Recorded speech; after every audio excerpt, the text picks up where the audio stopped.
Hai sahabat semua, salam sejahtera.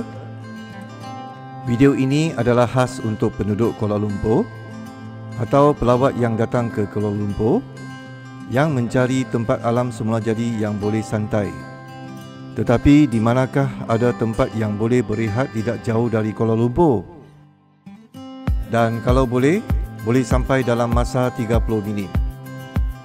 Hari ini saya memperkenalkan tempat yang indah di mana terdapat sebuah sungai kecil bersebelahan empangan, ada padang rumput yang luas, bunyi alam yang menenangkan seperti gemerisi daun di atas pokok, burung berkicauan di atas pokok dan angin sepoi-sepoi, menjadikan suasana di tempat ini sangat damai dan menyenangkan.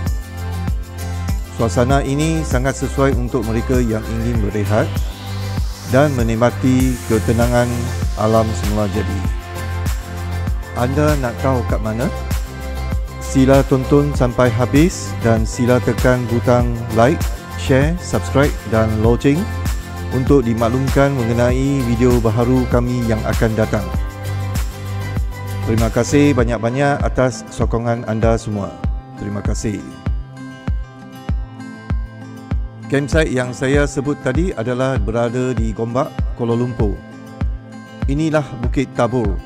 Campsite ini berada di bawah Bukit Tabur, di mana permatang kristal di bukit ini adalah yang terpanjang di dunia.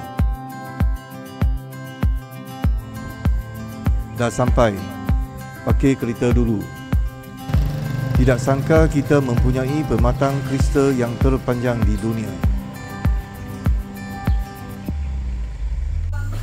Tinjau dulu campsite ini, enjoy the view. Terima kasih menonton video kami. Ya, angkat.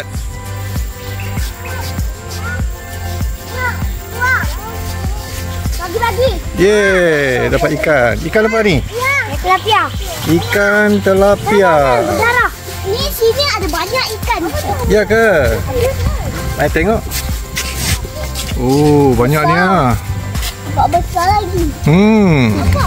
Saya. Mari tengok. Dapat besar. You dapat besar. Saya kasih boy. Oh. Ya biar nenek bagi. Apa kita boleh?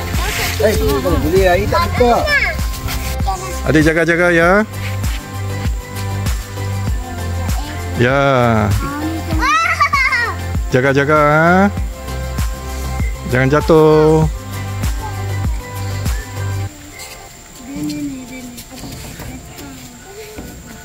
Nenek nak yang ni yang kan.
Nenek.